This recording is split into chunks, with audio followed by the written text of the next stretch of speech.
Hello everyone, my name is John Sierra and I am a Tolkien scholar. I'm the kind of guy that you come to with any questions you have about the works of J.R.R. Tolkien, and that's what I'm here to answer your questions, whether it's about The Hobbit, or Lord of the Rings, or the Silmarillion, or any other works, doesn't matter.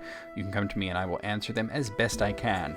If you like the video, please like it, comment on it, maybe share it around a bit, and subscribe if you enjoy the content. We have lots of other great kind of content coming soon as well. And also, if you want to ask me a question, the best way to do so is on Quora. You can ask me any way you want. You can go to the comments and ask me there, and I'll answer you in the comments. But if you want to be featured in a video, it's best to ask me on Quora. There's a link in the description to my Quora account, and you can just ask me a question there. And we're going to do a reading, as we have been doing at the beginning of every one of these videos for a bit now, and that's why I have The Hobbit with me. It's an old copy. I'm not sure exactly what happened here. I think it was up against another book or something. All the other books in the box set are in remarkable condition. But anyway, I wanted to read a bit from The Hobbit. It's a bit more light reading there than we've done lately with the Children of Húrin and the Lord of the Rings and whatnot. But I wanted to do a little bit of Riddles in the Dark, which is where Bilbo meets Gollum, and they do riddles back and forth. But I'm not going to do the whole thing, but I get to do the Gollum voice. I enjoy doing the Gollum voice, so we'll do that. Okay. Gollum got into his boat and shot off from the island, while Bilbo was sitting on the brink, altogether flummoxed, and at the end of his way in wits. Suddenly up came Gollum, and whispered and hissed. Bless us and splash us, my precious. I guess it's a choice feast. At least a tasty morsel it made us, Gollum. And when he said Gollum, he made a horrible swallowing noise in his throat. That is how he got his name, though he always called himself my precious. The Hobbit jumped nearly out of his skin when the hiss came to his ears, and he suddenly saw the pale eyes sticking out at him. "Who are you?" he said, thrusting his dagger in front of him. What is he, my precious? Whispered Gollum, who always spoke to himself, though never having anyone else to speak to. This is what he had come to find out, for he was not really very hungry at the moment, only curious. Otherwise, he would have grabbed first and whispered afterwards. "I am Mr. Bilbo Baggins. I have lost the dwarves, and I've lost the wizard, and I don't know where I am, and I don't know what to do, and I don't want to know. If only I can get away." What's he got in his hands? Said Gollum, looking at the sword, which he did not quite like. "A sword. A blade that came out of Gondolin," said Gollum, and became quite polite. Perhaps he sits here and chats with it a bit, my precious. It likes riddles, perhaps it does it? He was anxious to appear friendly, at any rate for the moment, and until he found out more about the sword and the Hobbit, whether he was quite alone, really, whether he was good to eat, and whether Gollum was really hungry. Riddles were all he could think of. Asking them and sometimes guessing them had been the only game he had ever played with other funny creatures sitting in their holes in the long, long ago, before he lost all his friends and was driven away alone, and crept down, down into the dark under the mountains. "Very well," said Bilbo, who was anxious to agree until he found out more about the creature, whether he was quite alone, whether he was fierce or hungry, and whether he was a friend of the goblins. "You ask first," he said, because he had not had time to think of a riddle, so Gollum hissed. What has roots as nobody sees, is taller than trees. Up it goes, and yet never grows. "Easy," said Bilbo. "Mountains, I suppose." Does it guess easy? It must have a competition with us, Precious. If Precious asks, and it doesn't answer, we eats it, my precious. If it asks us, and we doesn't answer, then we does what it wants. We shows it the way out. So there's a little bit of The Hobbit for you. All right, let's get to your questions. So we have 15 questions this time along. And we're going to start with the first one. That's usually a good place as any to start. And this question was asked by Unseen Wielder Oh, I'm sorry, it's Unseen Walker. And Unseen Walker asks, did the Stewards of Gondor swear an oath? There aren't any recorded histories of any of the Stewards of Gondor specifically taking an oath, or, well, taking any specific oaths, I should say, to the king or to Gondor. We have to assume that they must have. The office of steward is old. It's as old as Gondor itself. The first steward to be recorded in history was Hurin of Emin Arnen.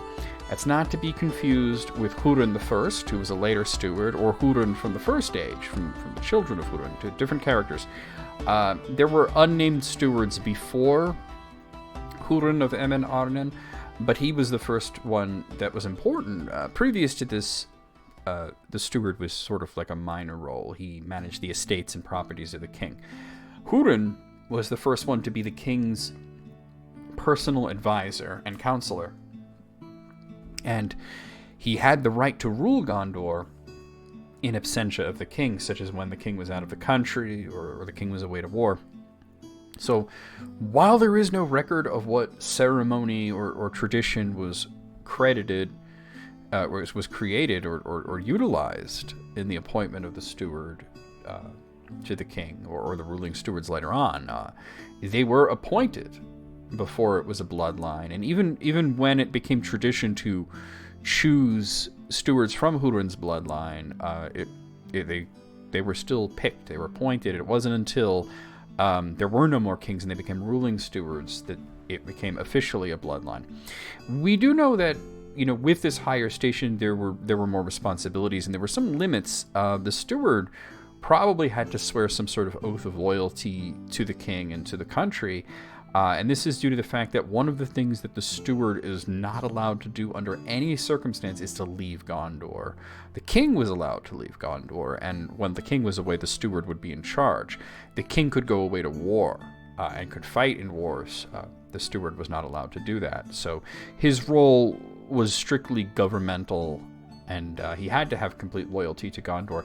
So I would imagine that there probably was some sort of loyalty oath. We just don't hear about specifically what it was. Okay.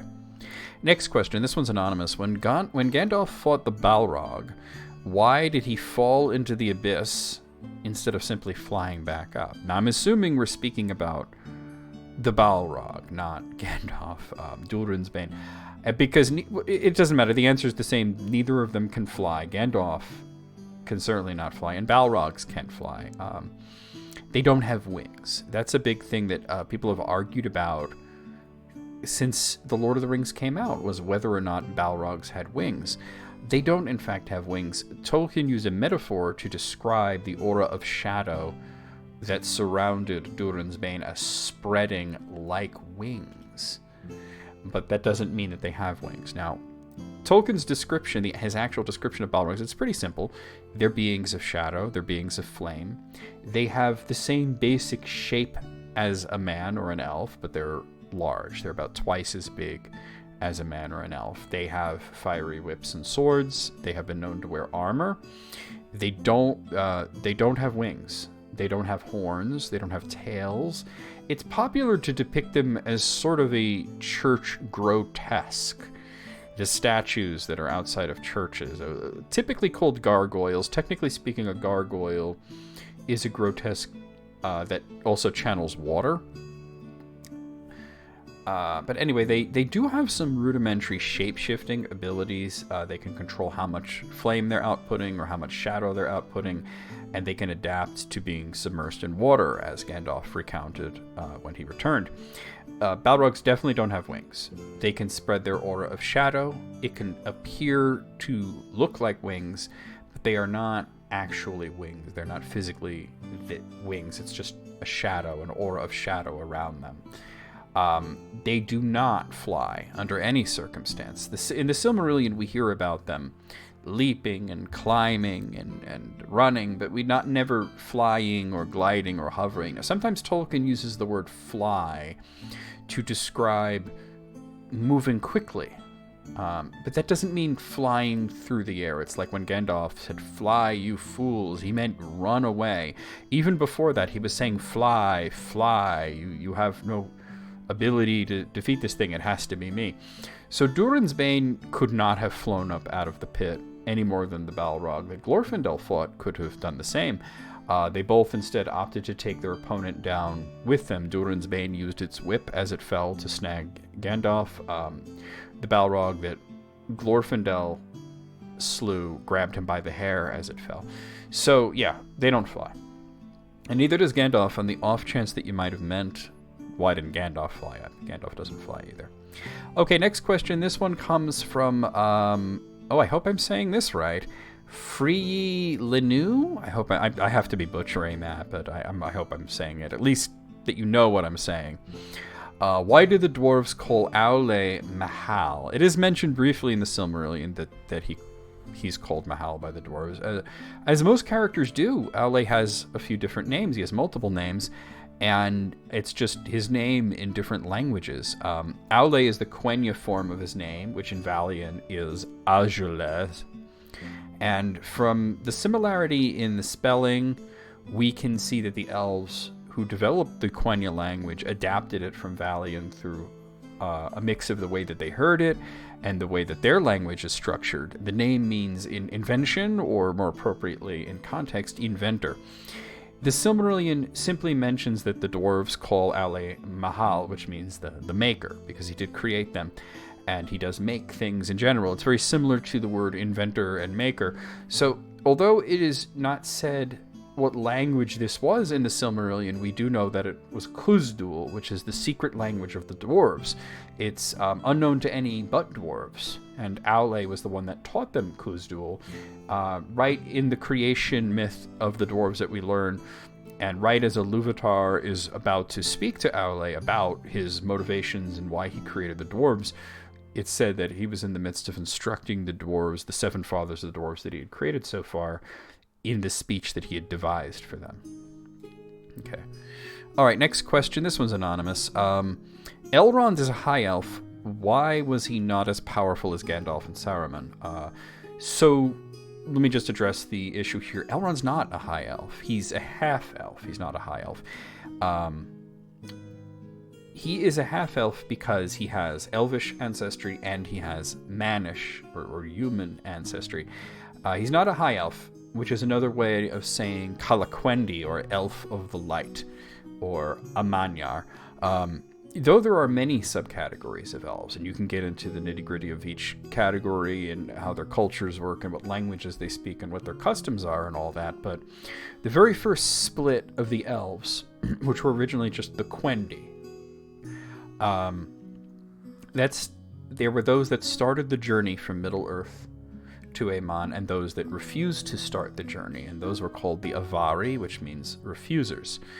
After this, there were further splits that happened due to cultural differentiation, and some elves started the journey, actually reached Aemon, and some did not reach Aemon. Now, all elves, though, including the Avari, can be categorized as either Calaquendi, which is elves of the light. They made the trip, and they saw the light of the two trees of Valinor, and those who did not, whether it was because they refused, or because they tarried, or because they were born after the trees were gone, they are Moraquendi, or elves of darkness. Now, these so-called dark elves, they didn't like that term, the Moraquendi. They didn't like being called dark elves. They thought it had a negative connotation, so they preferred to be called Umanyar, which means not of Aemon, and they called the other elves Aemanyar, which means they are of Aemon. Either way, Elrond was born in Middle-earth, and he did not travel to Aemon until the very end of the Third Age, when the two trees were long gone. So he never saw the light of the two trees. He is not a Calaquendi. He is not a high elf. So he was the son of Earendil and Elwing.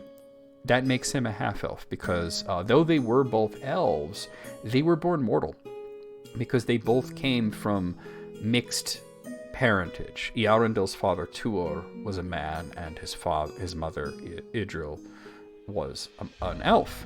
At least Tuor was a man at the time of Earendil's birth. And Elwing was the daughter of Dior, who is a man, and Nimloth. I had to think about it for a second. Nimloth, who is an elf. So any elf that had human ancestry is considered a half-elf.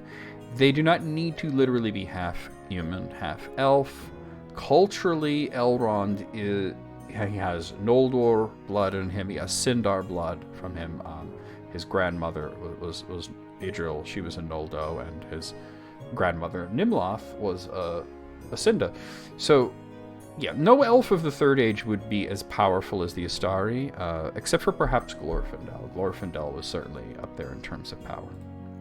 Okay, next question. This one is from Samuel Pelletier. I hope I'm saying that right. In J.R.R. Tolkien's Middle-earth, why is Gollum the only truly corrupted hobbit? So, out of there were 8 beings other than Sauron who touched the One Ring. Most of them were hobbits. So I suppose the question wonders, why was Gollum the only one who became so corrupted? So let's discount the 3 beings that touched the ring that were not hobbits. It's Isildur, and Gandalf very briefly touched it, and Tom Bombadil, which is, who even knows what Tom Bombadil is? We're not supposed to know. So looking at the rest, we could say, starting with Déagol. Déagol did not have the ring long enough to be corrupted by it. He was murdered by Sméagol moments after finding the One Ring. So we're comparing Gollum to Bilbo, Frodo, and Sam. There are some big factors here. There's 2 really big factors. The first is time. Sam had the ring for a very short period of time. We can give him credit for being very near Mordor at the time that he carried the ring. And the ring certainly did try to corrupt him. Frodo had the ring for just under 18 years, and Bilbo had it for 61 years. Gollum had the ring for centuries, at least 500 years that we know of. This gave the ring a lot of time to work on him, to mess with him, and he held the ring, at least 5 times the average lifespan of his kind. So the other big thing, and I think this is the bigger thing to consider, is morality. So Bilbo, Frodo, and Sam, they're all good people. Bilbo may have shown some signs of the ring getting its hooks into him. He was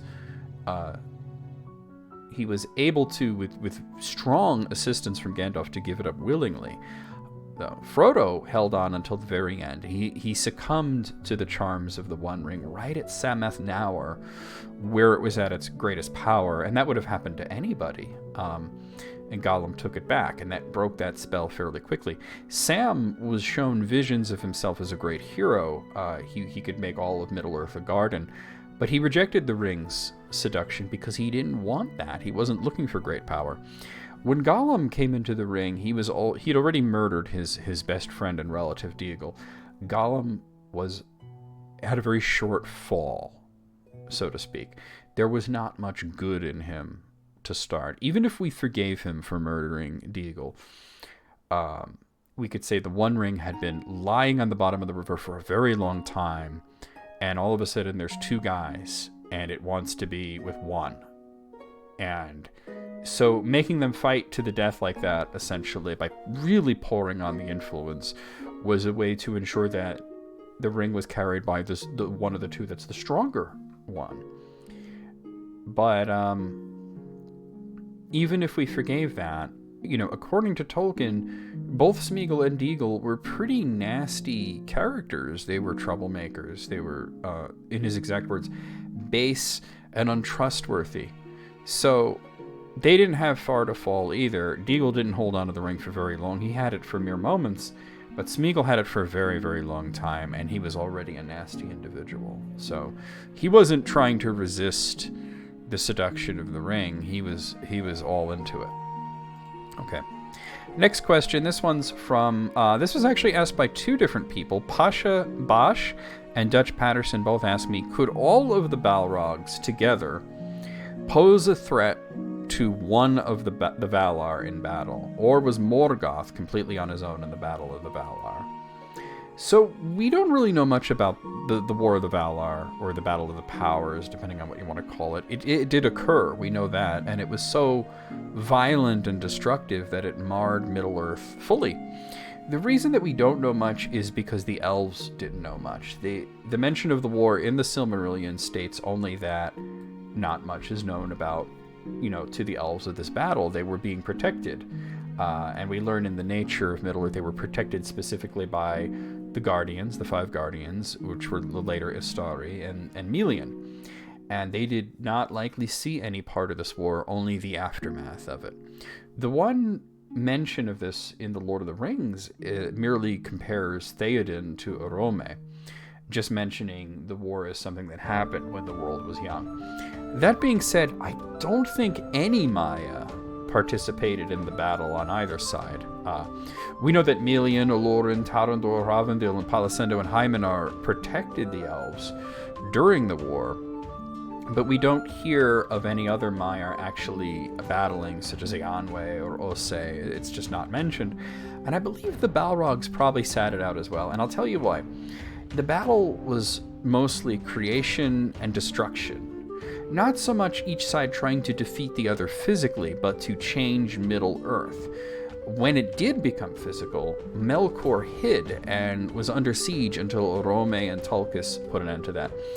When the Balrogs are mentioned as appearing in Middle-earth, it was the cry of Morgoth at Lamath that brought them out of the pits of Angband. Here's the exact wording. I'm going to read a passage here from the Silmarillion.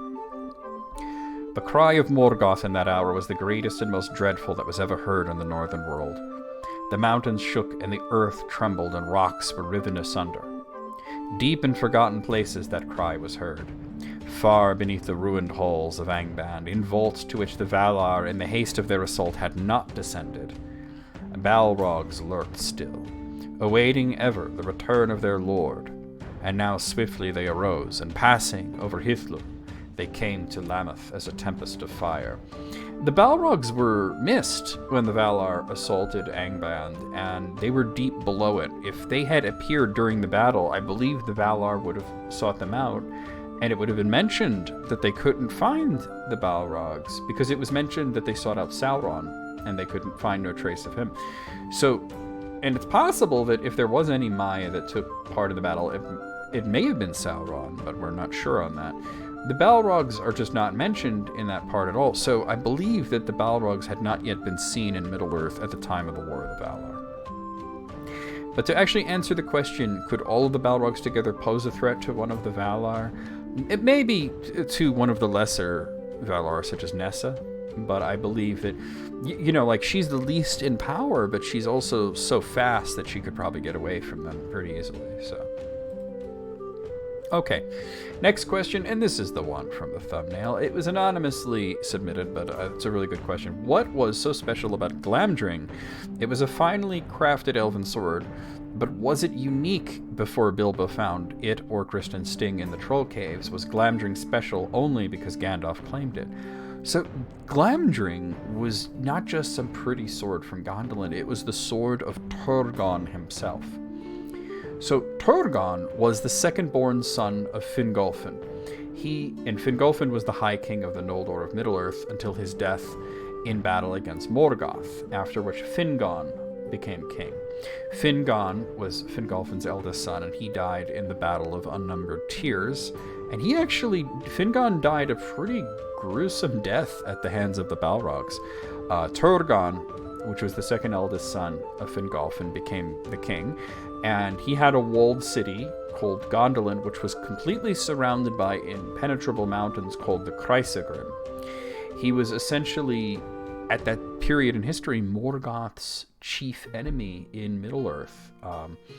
There was a prophecy that through the union of his daughter Idril and a man, Tuor, that Middle-earth would be saved from Morgoth by the birth of a new star.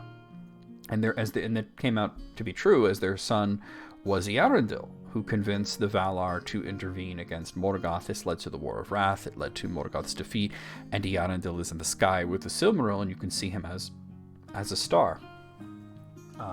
So Earendil and Elwing had to sacrifice much. They never again saw their two sons. which were Elrond and Elros. Torgon died in the fall of Gondolin to Morgoth's forces, and his sword, Glamdring, which was translated as foe hammer, it likely fell into evil hands at that point and was probably passed around by orcs and trolls for many, many years until it was found by Bilbo and Gandalf, along with its mate Orcrist, which was another important sword from Gondolin. Orcrist it was called Glamdring's mate. It may have also been used by Turgon, or it might have been used by another important elf, such as Ecthelion of Gondolin, or perhaps Glorfindel. Okay. All right, next question. This one was submitted by Alice Stone, and Alice asked me, who do you feel is the most misunderstood character in The Lord of the Rings, and why? So, since you said The Lord of the Rings and not the entirety of the Legendarian, I'm going to limit myself to characters that were in The Lord of the Rings, not merely mentioned, but were actually in as a character. And I have to say that, for me, the most misunderstood character is Galadriel. The reason that I picked Galadriel, there's really two reasons. For one, she's misunderstood both in-universe and out-of-universe. In-universe, Galadriel is feared by men to the point where Éomer thinks she's a witch, which of course leads to Éomer's ongoing disagreement with Gimli, which was very fierce at first, became playful by the end. She is old, she is wise, she can see deep into your heart, while simultaneously wearing her own heart on her sleeve.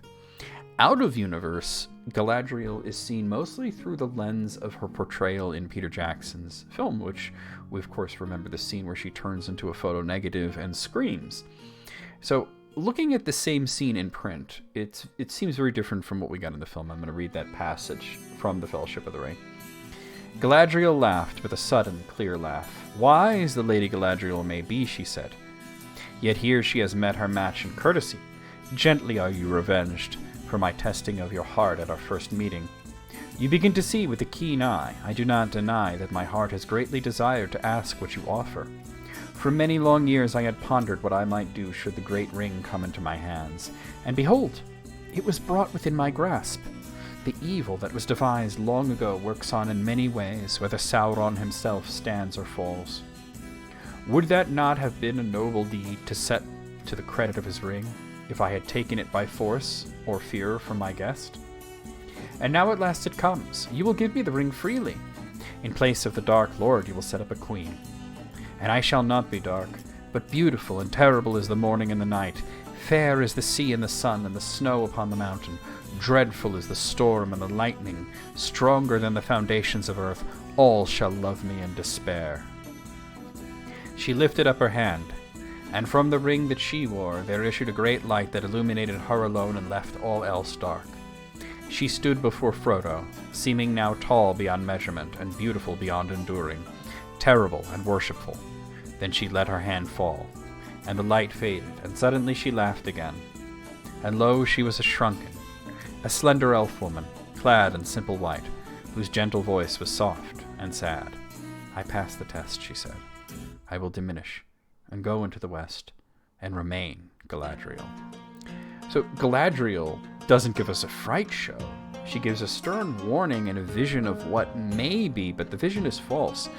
We had already learned in Rivendell that the ring can do no good, only evil. And a great point was made of how Boromir did not understand this, but it's also true that Frodo did not really understand it. He offered the ring to Gandalf, he offered the ring to Aragorn, and now he's offering the ring to Galadriel.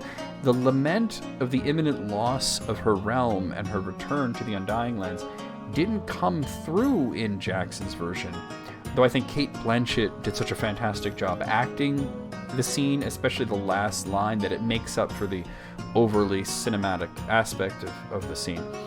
The lesson is Galadriel's, but it's also Frodo's. Stop offering the ring to all who seem fair.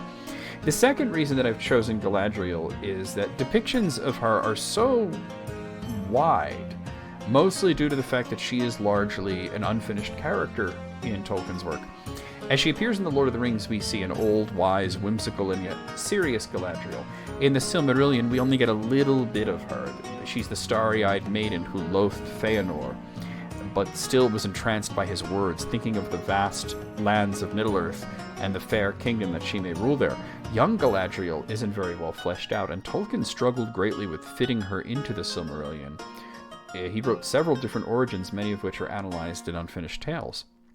Before 1,000 angry chuds started screaming, "Not my Galadriel," for the depiction of her as a fierce, single-minded warrior in the Second Age, in the TV show, we only had Cate Blanchett's depiction to go off of, and people forget that that's old Galadriel. We do not know much of her bearing in her youth.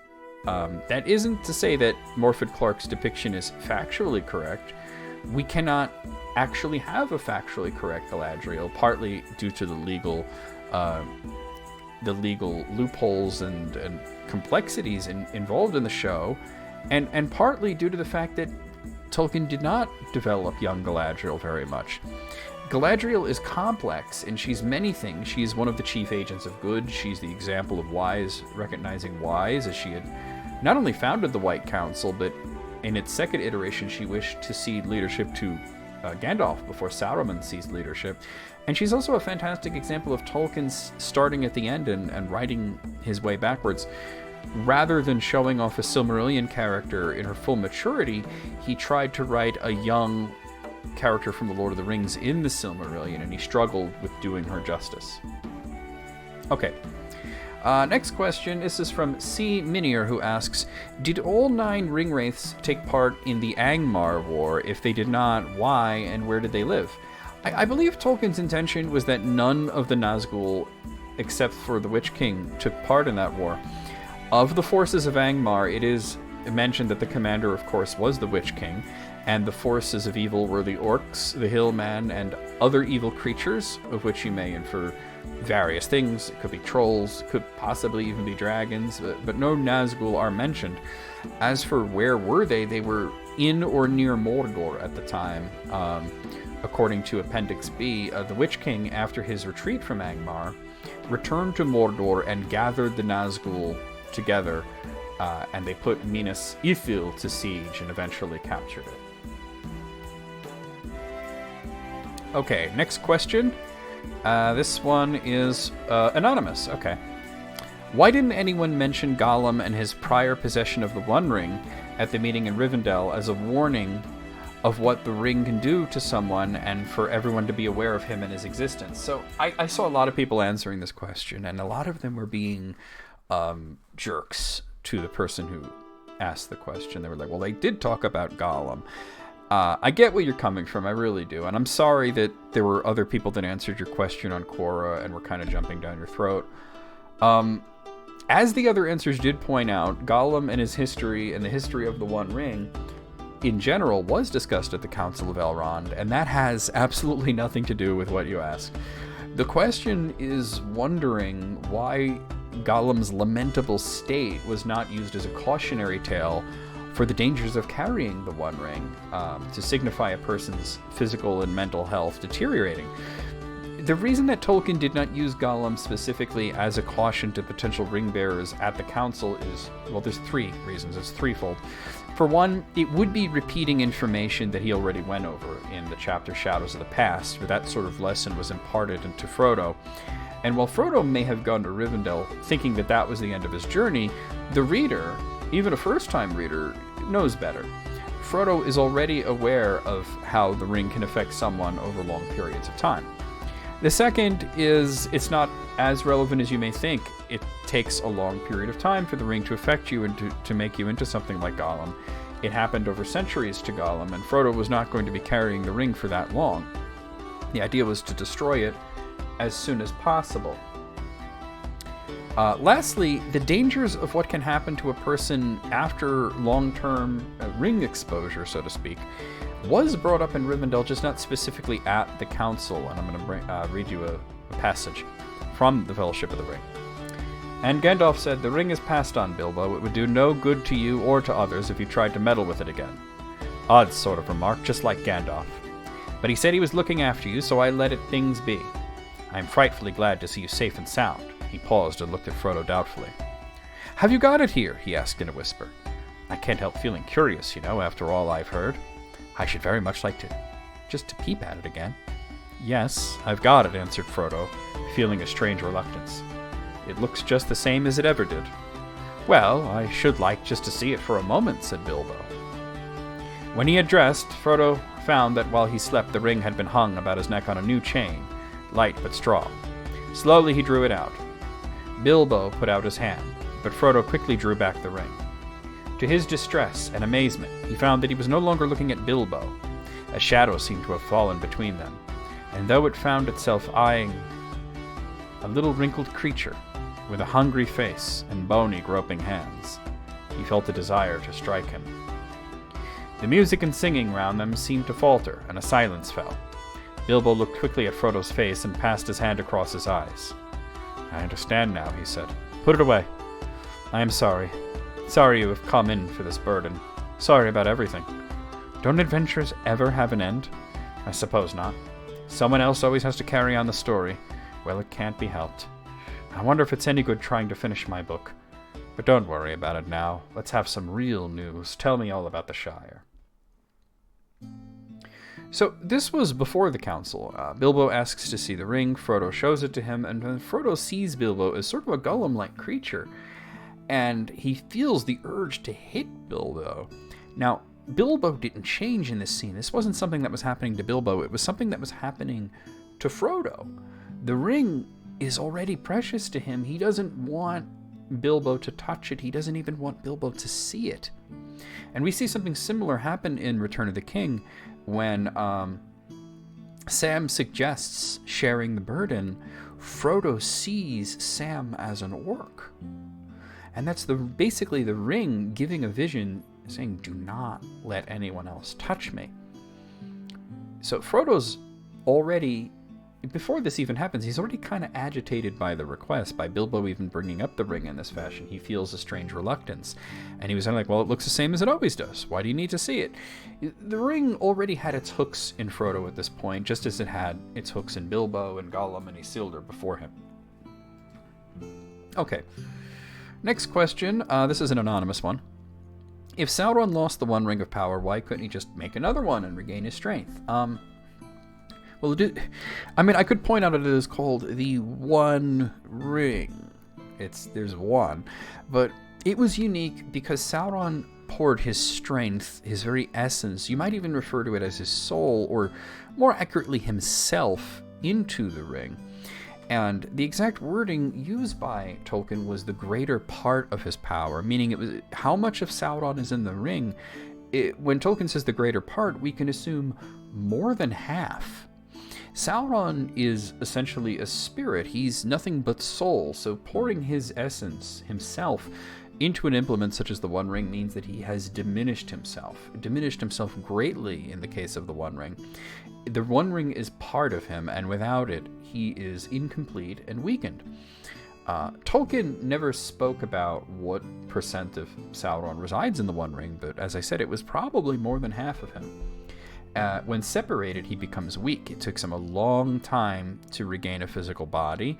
Gandalf stated that he was, and after the ring was destroyed, that Sauron would be incomplete forever, and he could never regain power.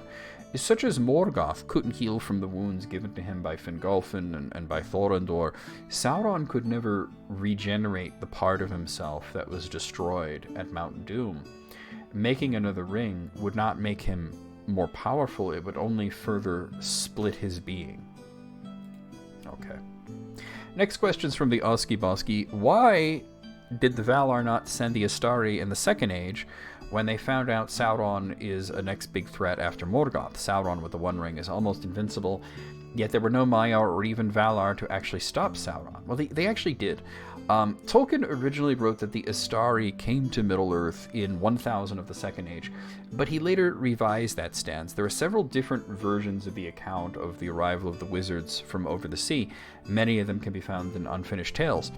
In his later writings, Tolkien seemed to be of the opinion that the wizards that arrived in the Third Age were Saruman, Gandalf, and Radagast, though the blue wizards, Alatar and Palando, had come earlier in the Second Age. The exact date of the blue wizards' arrival is unknown, but it seems likely to coincide with the arrival of Glorfindel. Okay, we're actually getting through this rather rapidly today. That's good. Okay, so next question is from Coney Islander, who asks, as a rule, are hobbits isolationist? Isolationist is a poor word. Through much of their history, the little people were nomadic and rather diverse in their preference of abode and scenery. Most of the Shire hobbits were Harfoots, who were first given the name Hobbit, meaning hole dweller. They had settled in Bree in their wanderings, and they found an ancient land to the west that had not been touched for a really long time, and this is what would become the Shire. It was between Bree and Westmarch in an area of Arnor called Arthedain, and they got permission from the King of Arnor to settle there. Hobbits are not isolationist. They do allow outsiders in. There's usually dwarves in the Shire as often as there isn't, and elves are known to pass through the outskirts. Men had very little interest until Saruman came there, and due to the damage caused by the men at the end of the Third Age, Aragorn did institute a ban on men entering the Shire, which even he himself abided that law. He met his friends outside of the Shire. Isolationist would suggest that they never venture outside of their lands, and this seems to be the case in the Third Age, but that was mostly due to how dangerous things had become. It had been in the early Third Age, when the Shire was founded, it was common for them to travel to Bree, for example, but the roads became more and more dangerous over time as the shadow spread, so that's why they seem a lot more isolated. Okay, next question.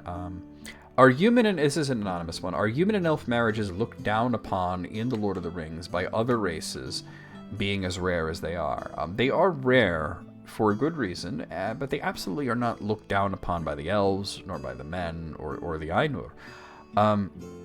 The reasoning for their rarity is that elves, generally speaking, only fall in love a single time, and once they do, they will not fall in love with another person. So it is just likely that when an elf falls in love, it's likely to be with another elf. They generally are in their own communities, after all. The exception to this would be Finwë, who remarried, but this created a rather unique and unusual exception from the Valar, who had to write new axans, which are laws, to accommodate this unique situation. Also, there is the difference of doom. The doom of man refers to their passing from Arda, while elves are bound to Arda until its end. After the second music, it is possible that the souls of men and elves may meet again, but the difference in their destinies makes it difficult for romance to work. That being said, these sorts of romances are not necessarily taboo. Even Melian and Ainu choosing to marry an elf was specifically said to cause some logistical issues, but was not considered evil. Namo was moved by Lúthien's song enough to not only release Beren and Lúthien from Mandos and return them to life, but also to make Lúthien mortal so that they would share the same doom, the mortal doom. So that's not to say that some elves didn't take exception in some cases. Elrond, he didn't oppose the marriage of Aragorn and Arwen, but it did bother him on a level because it was said that the passing of Elrond from Middle-earth, the parting of father and daughter was very bittersweet. They would not meet again. Elrond was passing to the west, and Arwen would never see the west. She would pass from Arda and be with Aragorn. For an elf to give that up, it speaks to a profound love, and the inspiration was none other than Edith Tolkien, who had given up her religion to convert to Catholicism to marry J.R.R. Tolkien, and that created a rift between her and the rest of her family. Tolkien felt like she gave up her family and quite possibly eternity to be with him, and that's the inspiration that you see in Beren and Lúthien or in Arwen and Aragorn. So, okay. Ugh. Like I said, we seem to have gotten it's the same amount of questions as I normally do. Well, sometimes I do more than 15, but I seem to have gotten through it a lot faster today, which is good because I have other things to do. But anyway, let's go to the final question here, and this one is also anonymous. Was Saruman evil, or was his mind poisoned by Sauron via the Palantir? So Saruman didn't start as evil. Nothing starts as evil. As Elrond said, nothing is evil in the beginning.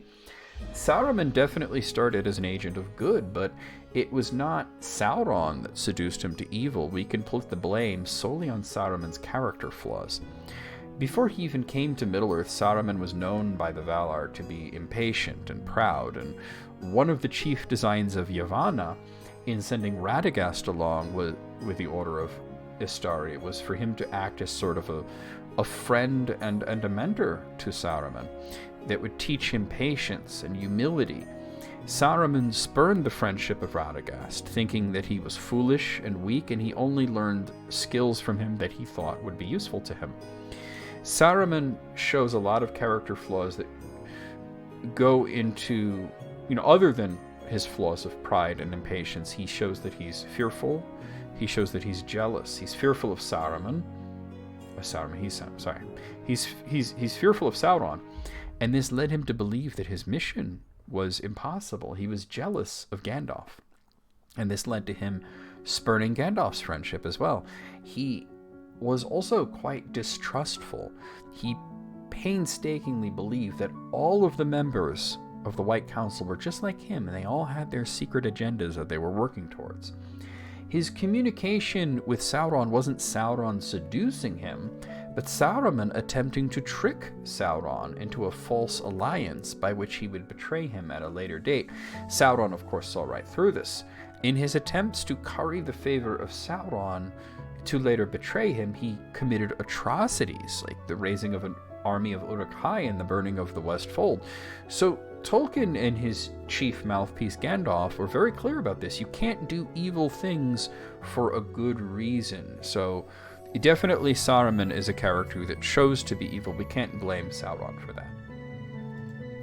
So anyway, guys, I hope you enjoyed the video. If you made it this far, you must enjoy the content. Please subscribe, hit the like button, and all that good stuff. And I'll see you guys next time.